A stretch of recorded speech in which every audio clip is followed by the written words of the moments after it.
नमस्कार दोस्तों, आज की वीडियो में हम गुरुवार व्रत की कथा सुनेंगे। एक समय की बात है कि भारतवर्ष में एक राजा राज्य करता था। वह बड़ा ही प्रतापी और दानी था। वह नित्य प्रति मंदिर में दर्शन करने जाता था। वह ब्राह्मण और गुरु की सेवा किया करता था।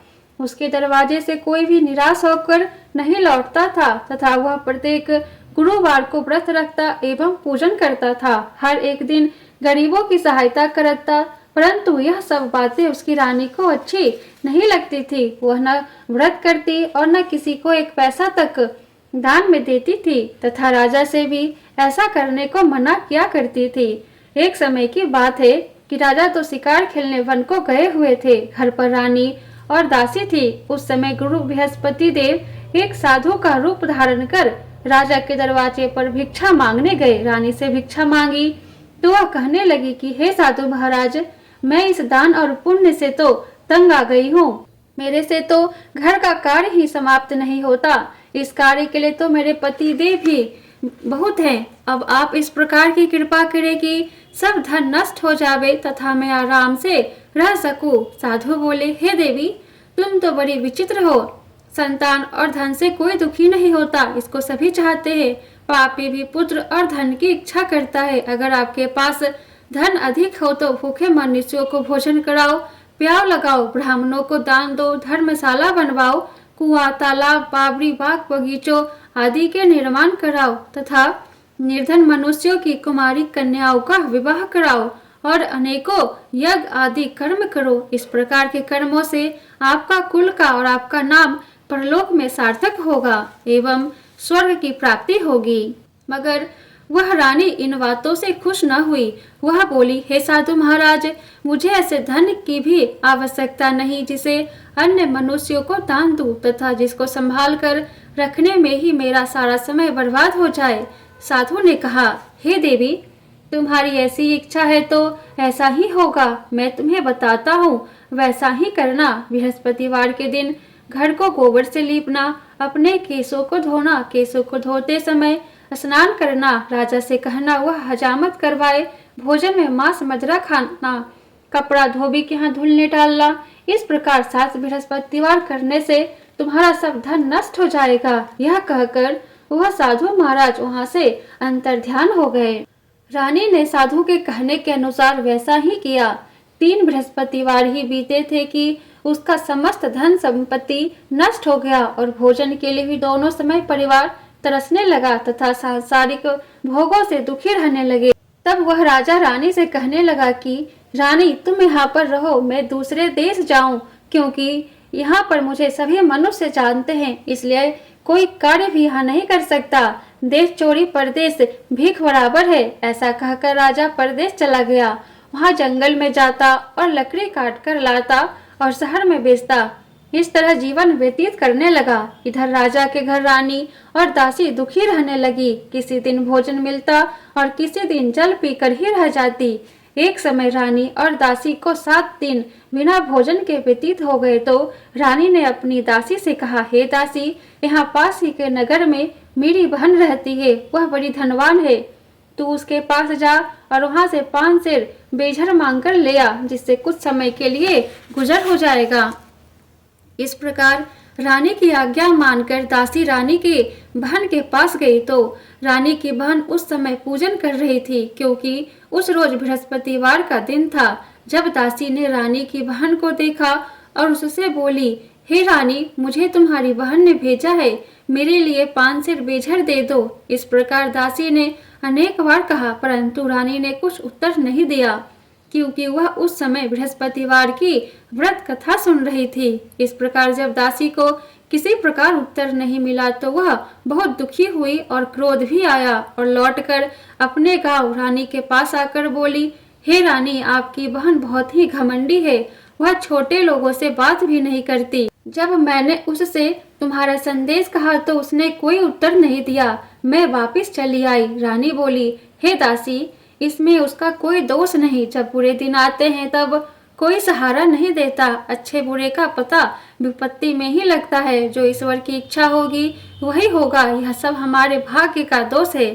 इधर उस रानी ने देखा कि मेरी बहन की दासी आई थी, परंतु मैं उससे नहीं बोली, इससे वह बहुत दुखी हुई होगी। यह सोच कथा को सुन और विष्णु भगवान का पूजन समाप्त कर वह रानी अपनी बहन के घर चल दी और जाकर अपनी बहन से कहने लगी कि हे बहन, जिस समय तुम्हारी दासी मेरे पास गई थी तब मैं बृहस्पतिवार का व्रत कर रही थी, परंतु जब तक कथा होती है तब तक ना उठते हैं और ना बोलते हैं, इसलिए मैं ना बोली।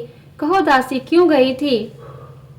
रानी बोली, हमारे घर में अनाज नहीं था, वैसे तुमसे कोई बात छिपी नहीं है, इसी कारण मैंने दासी को तुम्हारे पास 5 सेर बेझर लेने के लिए भेजा था। रानी बोली, बहन, बृहस्पति भगवान सबकी मनोकामना पूर्ण करते हैं, देखो शायद तुम्हारे घर में अनाज रखा हो। इस प्रकार का वचन जब रानी ने सुना तो घर के अंदर गई और वहां से उसे एक घड़ा बेझर का भरा मिल गया। तब तो वह रानी और दासी बहुत ही खुश हुई और दासी कहने लगी, हे रानी देखो, वैसे हमको जब अन्न नहीं मिलता तो हम रोज ही व्रत करते हैं, अगर इनसे व्रत की विधि और कथा पूछ ली जाए तो उसे हम भी किया करेंगे। तब उस रानी ने अपनी बहन से पूछा कि हे बहन, बृहस्पतिवार के व्रत की कथा कैसे है तथा वह व्रत कैसे करना चाहिए? रानी की बहन ने कहा, इस व्रत में चने की दाल मुनक्का से विष्णु भगवान का केले की जड़ में पूजन करे तथा दीपक जलावे, पीला भोजन करे तथा कहानी सुने। इस प्रकार करने से गुरु भगवान प्रसन्न होते हैं, अन्न पुत्र धन देते हैं और मनोकामना पूर्ण करते हैं। इस प्रकार रानी और दासी दोनों ने निश्चय किया कि बृहस्पति भगवान का पूजन जरूर करेंगे। 7 दिन बाद जब बृहस्पतिवार आया तो उन्होंने व्रत रखा, घुड़साल में जाकर चना गुड़ बिन लाई तथा उसकी दाल से केले की जड़ तथा विष्णु भगवान का पूजन किया। अब भोजन पीला कहाँ से आवे? बेचारी बहुत दुखी हुई, परंतु उन्होंने व्रत किया था, इस कारण गुरु भगवान प्रसन्न थे। वे महात्मा के रूप में 2 थालों में सुंदर पीला भोजन लेकर आए और दासी को देकर बोले, हे दासी, यह तुम्हारे और रानी के लिए भोजन है, तुम दोनों करना। दासी भोजन पाकर बहुत प्रसन्न हुई और रानी से बोली, चलो रानी जी भोजन कर लो। रानी को इस विषय में कुछ पता नहीं था, इसलिए वह दासी से बोली, तू ही भोजन कर, क्योंकि तू हमारी व्यर्थ में हंसी उड़ाती है। दासी बोली, एक महात्मा भोजन दे गए हैं। रानी कहने लगी, वह भोजन तेरे लिए ही दे गए हैं, तू ही भोजन कर। दासी ने कहा, वह महात्मा हम दोनों को 2 थालों में भोजन दे गए हैं, इसलिए हम और तुम दोनों ही साथ साथ भोजन करेंगी। इस प्रकार रानी और दासी दोनों ने गुरु भगवान को नमस्कार कर भोजन प्रारंभ किया तथा वह प्रत्येक बृहस्पतिवार को गुरु भगवान का व्रत और विष्णु भगवान का पूजन करने लगी। बृहस्पति भगवान की कृपा से फिर रानी और दासी के पास धन हो गया। रानी फिर उसी प्रकार आलस्य करने लगी। तब दासी बोली, देखो रानी, तुम पहले भी इस प्रकार आलस्य करती थी, तुम्हें धन रखने में कष्ट होता है, इस कारण सभी धन नष्ट हो गया। अब गुरु भगवान की कृपा से धन मिला है तो फिर तुम्हें आलस्य होता है। बहुत मुसीबतों के बाद हमने यह धन पाया है, इसलिए हमें दान पुण्य करना चाहिए। तुम भूखे मनुष्य को भोजन कराओ, प्याव लगाओ, ब्राह्मणों को दान दो, कुआं, तालाब, बावड़ी आदि का निर्माण कराओ, मंदिर पाठशाला बनवाकर दान दो, कुमारी कन्याओं का विवाह कराओ, धन को शुभ कार्यों में खर्च करो, जिससे तुम्हारे कुल का यश बढ़े तथा स्वर्ग प्राप्त हो और पितृ प्रसन्न होवे। तब रानी ने इसी प्रकार के कर्म करने प्रारंभ किए तो काफी यश फैलने लगा। एक दिन रानी और दासी विचार करने लगे कि न जाने राजा किस दशा में होंगे, उनकी कोई खोज खबर नहीं है। गुरु भगवान से उन्होंने प्रार्थना की और भगवान ने रात्रि में राजा को स्वप्न में कहा, हे राजा, उठ, तेरी रानी तुझको याद करती है, अपने देश को चला जा। राजा प्रातः काल उठा और विचार करने लगा, स्त्री जाति खाने और पहनने की साथी होती है, परंतु भगवान की आज्ञा मानकर वह अपने नगर के लिए चलने को तैयार हुआ। इससे पूर्व जब राजा परदेश चला गया था तो परदेश में दुखी रहने लगा। प्रतिदिन जंगल में से लकड़ी बीनकर लाता और उन्हें शहर में बेचकर अपने दुखी जीवन को बहुत कठिनता से व्यतीत करता था। एक दिन राजा दुखी हो अपनी पुरानी बातों को याद करके रोने लगा। तब उस जंगल में बृहस्पति देव एक साधु का रूप धारण कर आए और राजा के पास आकर बोले, हे लकड़हारे, तुम इस सुनसान जंगल में किस चिंता में बैठे हो? मुझको बतलाओ। यह सुन राजा के नेत्रों में आंसू भर आए और साधु की वंदना कर बोला, हे प्रभु, आप सब कुछ जानने वाले हो। इतना कहकर साधु को अपनी संपूर्ण कहानी सुना दी। महात्मा दयालु होते हैं। वे राजा से बोले, हे राजा, तुम्हारी स्त्री ने बृहस्पति देव का अपराध किया था, जिस कारण तुम्हारी यह दशा हुई। अब तुम किसी प्रकार की चिंता मत करो, भगवान तुम्हें पहले से अधिक धन देगा। देखो, तुम्हारी स्त्री ने बृहस्पतिवार का व्रत प्रारंभ कर दिया है और तुम मेरा कहा मानकर बृहस्पतिवार का व्रत करके चने की दाल, गुड़ और जल को लोटे में डालकर केले का पूजन करो। फिर कथा कहो अथवा सुनो, भगवान तुम्हारी सब मनोकामनाओं को पूर्ण करेंगे। साधु को प्रसन्न देखकर राजा बोला, हे प्रभु, मुझे लकड़ी बेचकर इतना पैसा नहीं मिलता जिससे भोजन करने के उपरांत कुछ बचा सकूं। मैंने रात्रि में अपनी रानी को व्याकुल देखा है। मेरे पास कुछ भी नहीं है जिससे उसकी खबर मंगवा सकूं। फिर मैं कौन सी कहानी कहूं? मुझको तो कुछ भी मालूम नहीं है। साधु ने कहा, हे राजा, तुम किसी बात की चिंता मत करो। बृहस्पतिवार के दिन तुम रोजाना की तरह लकड़ियां लेकर शहर को जाओ। तुमको रोज से दुगना धन प्राप्त होगा, जिससे तुम भली भांति भोजन कर लोगे तथा बृहस्पति देव की पूजा का सामान भी आ जाएगा। बृहस्पतिवार की कहानी इस प्रकार से है। प्राचीन काल में एक ब्राह्मण था। वह बहुत ही निर्धन था। उसके कोई भी संतान नहीं थी। उसकी स्त्री बहुत मालिनता के साथ रहती थी। वह न स्नान करती, न किसी देवता का पूजन करती। प्रातः काल उठते ही सर्वप्रथम भोजन करती, बाद में कोई अन्य कार्य करती थी। इससे ब्राह्मण देवता बहुत दुखी थे। बेचारे बहुत कुछ कहते, किंतु उसका कोई परिणाम न निकला। भगवान की कृपा से ब्राह्मण की स्त्री के कन्या रूपी रत्न पैदा हुआ और वह कन्या अपने पिता के घर में बड़ी होने लगी। वह बालिका प्रातः स्नान करके विष्णु भगवान का जप करने लगी, बृहस्पतिवार का व्रत करने लगी। अपने पूजा पाठ को समाप्त करके स्कूल जाती तो अपनी मुट्ठी में जौ भर कर ले जाती और पाठशाला जाने के मार्ग में डालती जाती। वही जौ स्वर्ण की हो जाते तो लौटते समय उनको बीन कर घर ले आती थी। एक दिन वह बालिका सूप में उन सोने को जौ को फटक कर साफ कर रही थी। तभी उसकी माँ ने देख लिया और कहा, हे बेटी, सोने को जौ को फटकने के लिए सोने का सूप होना चाहिए। दूसरे दिन गुरुवार था। इस कन्या ने व्रत रखा और बृहस्पति देव से प्रार्थना करके कहा, हे प्रभु, मैंने आपकी पूजा सच्चे मन से की हो तो मेरे लिए सोने का सूप दे दो।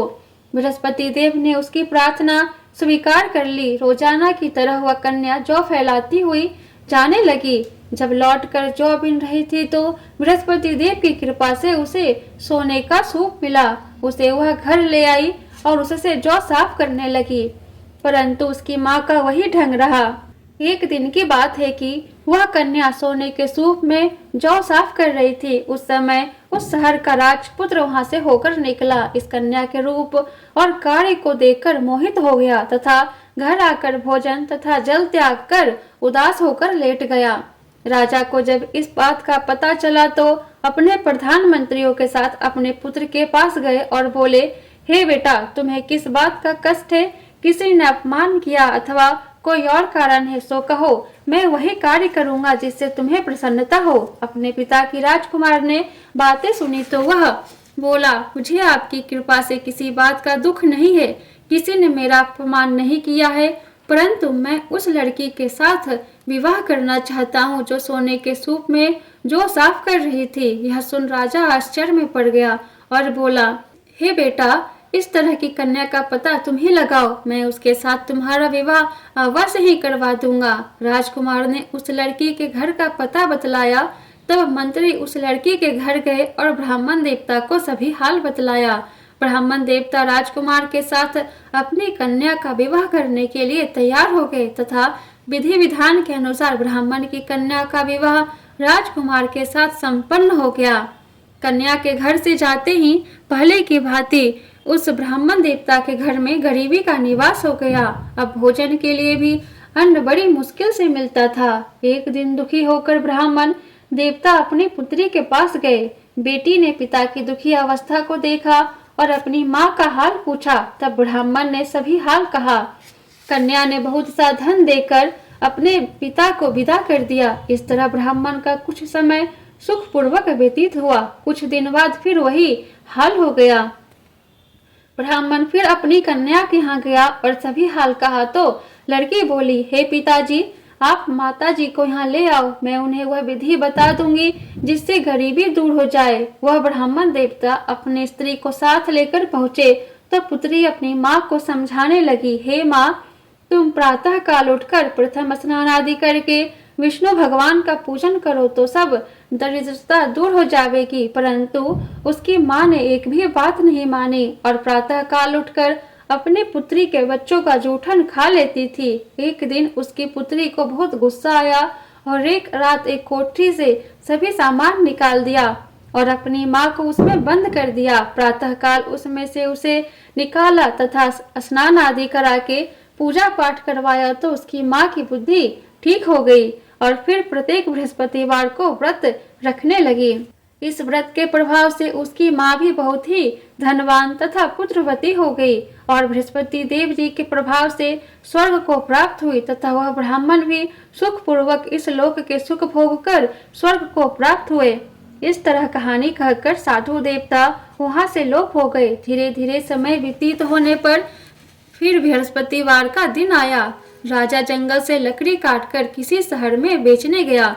उसे उस दिन और दिनों से अधिक धन मिला। राजा ने चना गुड़ आदि लाकर बृहस्पति देववार का व्रत किया। उस दिन से उसके सभी कलेश दूर हुए। परंतु जब दोबारा गुरुवार का दिन आया तो बृहस्पतिवार का व्रत करना भूल गया। इस कारण बृहस्पति भगवान नाराज हो गए। उस दिन उस नगर के राजा ने विशाल यज्ञ का आयोजन किया तथा शहर में यह घोषणा करा दी कि कोई भी मनुष्य अपने घर भोजन न बनावे तथा आग भी न जलावे। समस्त लोग मेरे यहाँ भोजन करने आवे। इस आज्ञा को जो न मानेगा उसके लिए फांसी की सजा दी जाएगी। इस तरह की घोषणा संपूर्ण नगर में करवा दी गई।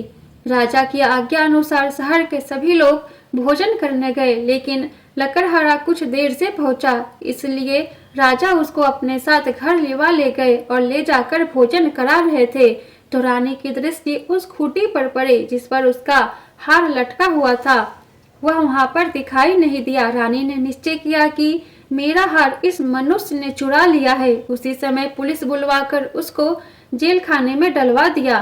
तब राजा जेल खाने में गया तो बहुत दुखी होकर विचार करने लगा कि ना जाने कौन से पूर्व जन्म के कर्म से मेरे लिए यह दुख प्राप्त हुआ है और उसी साधु को याद करने लगा जो कि जंगल में मिला था। उसी समय तत्काल बृहस्पति देव साधु के रूप में प्रकट हो गए और उसकी दशा को देखकर कहने लगे, अरे मूर्ख, तूने बृहस्पति देवता की कथा नहीं कही, इसी कारण तुम्हें दुख प्राप्त हुआ है। अब चिंता मत कर।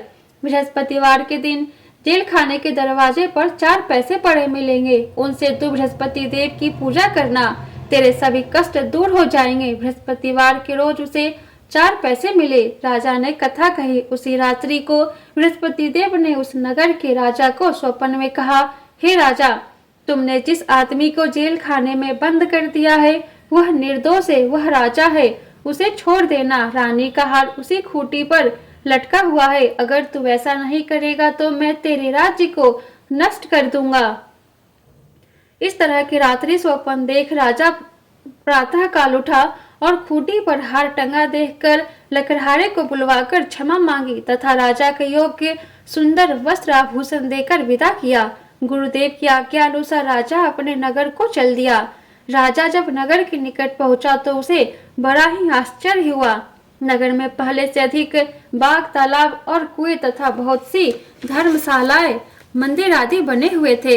राजा ने पूछा कि यह किसका बाग और धर्मशाला है। तब नगर के सब लोग कहने लगे कि यह सब रानी और बांदी के है। तो राजा को आश्चर्य हुआ और गुस्सा भी आया।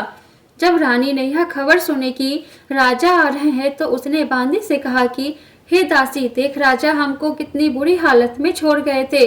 वह हमारी ऐसी हालत देखकर लौट ना जाए, इसलिए तू दरवाजे पर खड़ी हो जा। आज्ञा अनुसार दासी दरवाजे पर खड़ी हो गई और राजा आए तो उन्हें अपने साथ ले आई। तब राजा ने क्रोध करके अपनी तलवार निकाली और पूछने लगा, यह बताओ कि यह धन तुम्हें कैसे प्राप्त हुआ है। तब उन्होंने कहा कि हमें यह सब धन बृहस्पति देव के इस व्रत के प्रभाव से प्राप्त हुआ है। राजा ने निश्चय किया कि 7 रोज बाद तो सभी बृहस्पति देव का पूजन करते हैं, परंतु मैं रोजाना दिन में 3 बार कहानी कहा करूंगा तथा रोज व्रत किया करूंगा। अब हर समय राजा के दुपट्टे में चने की दाल बंधी रहती तथा दिन में 3 बार कहानी कहता। एक रोज राजा ने विचार किया कि चलो अपनी बहन के यहाँ हो आवे। इस तरह निश्चय कर राजा घोड़े पर सवार हो अपनी बहन के घर जाने लगा। मार्ग में उसने देखा कि कुछ आदमी एक मुर्दे को लिए जा रहे हैं। उन्हें रोककर राजा कहने लगा, अरे भाइयों, मुझसे बृहस्पति देव की कहानी सुन लो। वे बोले, लो हमारा तो आदमी मर गया है, इसको अपनी कथा की पड़ी है। परंतु कुछ आदमी बोले, अच्छा कहो, हम तुम्हारी कथा भी सुनेंगे। राजा ने दाल निकाली और कथा कहने लगा। जब कथा आधी हुई थी कि मुर्दा हिलने लगा और जब कथा समाप्त हो गई तो राम राम कहकर वह मनुष्य खड़ा हो गया। आगे मार्ग में उसे एक किसान खेत में हल चलाता मिला। राजा ने उसे देखा और उससे बोला, अरे भैया, तुम मुझसे बृहस्पतिवार की कथा सुन लो। किसान बोला, जब तक मैं तेरी कथा सुनूंगा तब तक 4 हरैया जोत लूंगा, जा अपनी कथा किसी और को सुनाना। इस तरह राजा आगे चलने लगा। राजा के हटते ही बैल पछाड़ खाकर गिर गए तथा उसके पेट में बहुत जोर से दर्द होने लगा। उस समय उसकी माँ रोटी लेकर आई। उसने जब यह देखा तो अपने पुत्र से सब हाल पूछा और बेटे ने सभी हाल कह दिया। तो बुढ़िया दौड़ी दौड़ी उस घुड़सवार के पास गई और उससे बोली, मैं तेरी कथा सुनूंगी, तू अपनी कथा मेरे खेत पर चलकर ही कहना। राजा ने बुढ़िया के खेत पर जाकर कथा कही, जिसके सुनते ही वह बैल खड़े हुए तथा किसान के पेट का दर्द बंद हो गया। राजा अपनी बहन के घर पहुंच गया। बहन ने भाई की खूब मेहमानी की। दूसरे रोज प्रातः काल राजा जागा तो वह देखने लगा कि सब लोग भोजन कर रहे हैं। राजा ने अपनी बहन से कहा कि ऐसा कोई मनुष्य है जिसने भोजन नहीं किया हो, मुझसे बृहस्पतिवार की कथा सुन ले। बहन बोली, हे भैया, यह देश ऐसा ही है, पहले यहाँ लोग भोजन करते हैं, बाद में अन्य काम करते हैं। अगर कोई पड़ोस में हो तो देख आओ। वह ऐसा कहकर देखने चली गई, परंतु उसे कोई भी ऐसा व्यक्ति नहीं मिला जिसने भोजन न किया हो। अतः वह एक कुम्हार के घर गई जिसका लड़का बीमार था। उसे मालूम हुआ कि उनके यहाँ 3 रोज से किसी ने भोजन नहीं किया है। रानी ने अपने भाई की कथा सुनने के लिए कुम्हार से कहा। वह तैयार हो गया। राजा ने जाकर बृहस्पतिवार की कथा कही, जिसको सुनकर उसका लड़का ठीक हो गया। अब तो राजा की प्रशंसा होने लगी। एक दिन राजा ने अपनी बहन से कहा कि हे बहन, हम अपने घर को जाएंगे, तुम भी तैयार हो जाओ। राजा की बहन ने अपनी सास से पूछा तो सास बोली, हाँ चली जा, परंतु अपने लड़कों को मत ले जाना, क्योंकि तेरे भाई को कोई संतान नहीं होती है। बहन ने अपने भैया से कहा, हे भैया, मैं तो चलूंगी मगर कोई बालक नहीं जाएगा। राजा बोला, जब कोई बालक नहीं चलेगा तब तुम ही जाकर क्या करोगी। बहुत दुखी मन से राजा अपने नगर को लौट आया। राजा ने अपनी रानी से कहा, हम निर्वंशी राजा है, हमारा मुंह देखने का धर्म नहीं है और कुछ भोजन आदि नहीं किया। रानी बोली, हे राजन, बृहस्पति देव ने हमें सब कुछ दिया है तो वो हमें संतान भी अवश्य देंगे। उसी रात को बृहस्पति देव ने राजा को स्वप्न में कहा, हे राजा, उठ, सभी सोच त्याग दे, तेरी रानी गर्भ से है। राजा को यह बात सुनकर बहुत खुशी हुई। 9वें महीने में उसके गर्भ से एक सुंदर पुत्र पैदा हुआ। तब राजा बोला, हे रानी, स्त्री बिना भोजन के रह सकती है पर बिना कहे नहीं रह सकती। जब मेरी बहन आवे तो तुम उससे कुछ न कहना। रानी ने सुनकर हाँ कर दी। जब राजा की बहन ने यह शुभ समाचार सुना तो वह बहुत खुश हुई तथा बधाई लेकर अपने भाई के यहाँ आई। तभी रानी ने कहा, घोड़ा चढ़कर तो नहीं आई, गधा चढ़कर आई। राजा की बहन बोली, भाभी, मैं इस प्रकार ना कहती तो तुम्हें औलाद कैसे मिलती। बृहस्पति देव ऐसे ही है, जैसी जिसके मन में कामनाएं होती है सभी को पूर्ण करते हैं। जो सद्भावना पूर्वक बृहस्पतिवार का व्रत करता है एवं कथा पढ़ता है अथवा सुनता है और दूसरों को सुनाता है, बृहस्पति देव उसकी सभी मनोकामना पूर्ण करते हैं। भगवान बृहस्पति देव उनकी सदैव रक्षा करते हैं। संसार में सच्ची भावना और श्रद्धा से भगवान जी का पूजन व व्रत करते हैं, उनकी सभी मनोकामनाएं पूर्ण होती है। जैसे सच्ची भावना से रानी और राजा ने उनकी कथा का गुणगान किया तो उनकी सभी इच्छाएं बृहस्पति देव जी ने पूर्ण की थी। इसलिए सबको कथा सुनने के बाद प्रसाद लेकर जाना चाहिए। हृदय से उनका मनन करते हुए जयकारा बोलना चाहिए। बोलो बृहस्पति देव की जय, विष्णु भगवान की जय। इति बृहस्पतिवार की कथा समाप्त। ओम जय बृहस्पति देवा, स्वामी जय बृहस्पति देवा। छिन छिन भोग लगाऊं, छिन छिन भोग लगाऊं, कदली फल मेवा। ओम जय बृहस्पति देवा, स्वामी जय बृहस्पति देवा। तुम पूर्ण परमात्मा, तुम अंतर्यामी, स्वामी तुम अंतर्यामी। जगत पिता जगदीश्वर, जगत पिता जगदीश्वर, तुम सबके स्वामी, प्रभु तुम सबके स्वामी। ओम जय बृहस्पति देवा, स्वामी जय बृहस्पति देवा। चरणामृत निज निर्मल, सब पातक हरता, स्वामी सब पातक हरता। सकल मनोरथ दायक, सकल मनोरथ दायक, कृपा करो भरता। ओम जय बृहस्पति देवा, स्वामी जय बृहस्पति देवा। तन मन धन अर्पण कर, जो जन शरण परे, प्रभु जो जन शरण परे। प्रभु प्रकट तब हो कर, प्रभु प्रकट तब हो कर, आकर द्वार खरे। ओम जय बृहस्पति देवा, स्वामी जय बृहस्पति देवा। दीन दयाल दयानिधि, भक्तन हितकारी, प्रभु भक्तन हितकारी। पाप दोष सब हरता, पाप दोष सब हरता, भव बंधन हारी। ओम जय बृहस्पति देवा, स्वामी जय बृहस्पति देवा। सकल मनोरथ दायक, सब संशय हारी, प्रभु सब संशय हारी। विषय विकार मिटाओ, विषय विकार मिटाओ, संतन सुखकारी। ओम जय बृहस्पति देवा, स्वामी जय बृहस्पति देवा। जो कोई आरती तेरी प्रेम सहित गावे, स्वामी प्रेम सहित गावे। ज्येष्ठानंद बंद सो निश्चय पावे। ओम जय बृहस्पति देवा, स्वामी जय बृहस्पति देवा। बोलो विष्णु भगवान की जय, बृहस्पति भगवान की जय।